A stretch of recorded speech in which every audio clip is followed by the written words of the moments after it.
সমন্বয় মৰিগাঁও এই সমন্বয় মৰিগাঁও আমাৰ যিটো NGO আজি আমাৰ ছেকেণ্ড অনুষ্ঠান দ্বিতীয়টো কাৰ্যসূচী আমি আজি অনুষ্ঠানটো আৰম্ভণি কৰিলোঁ বহা পৰ্যায়ৰ উচ্চতৰ মাধ্যমিক বিদ্যালয়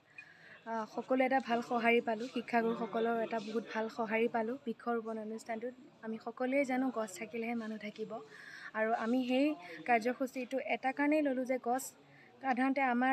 আমি দেখি আহিছিলোঁ যে কৰোণাৰ সময়তে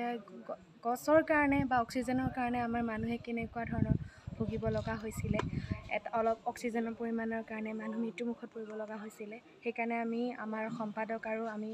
দুয়োগৰাকীয়ে ভাবি পেলাই প্ৰথম কাৰ্যসূচী বৃক্ষৰোপণটো পালন কৰিলোঁ আৰু আমাৰ দ্বিতীয় কাৰ্যসূচীটো সুকলমে পাৰ হৈছে বহুতৰ সঁহাৰি ভাল পাইছোঁ আগলৈ যাতে সকলোৱে সঁহাৰি কৰে আৰু এটা মোৰ ফালৰ পৰা সকলোকে ক'ম গছ থাকিলেহে মানুহ থাকিব আৰু সেইকাৰণে সকলোৱে প্ৰত্যেকেই একো-একোডাল গছ ৰুওক হাজাৰডাল গছ ৰুবলৈ নোৱাৰিলেও একো-একোডাল গছ ৰুওক আজি কিমানডাল ৰুলে আজি আমি প্ৰায় 10ডালমান গছ ৰুলোঁ আকৌ আমি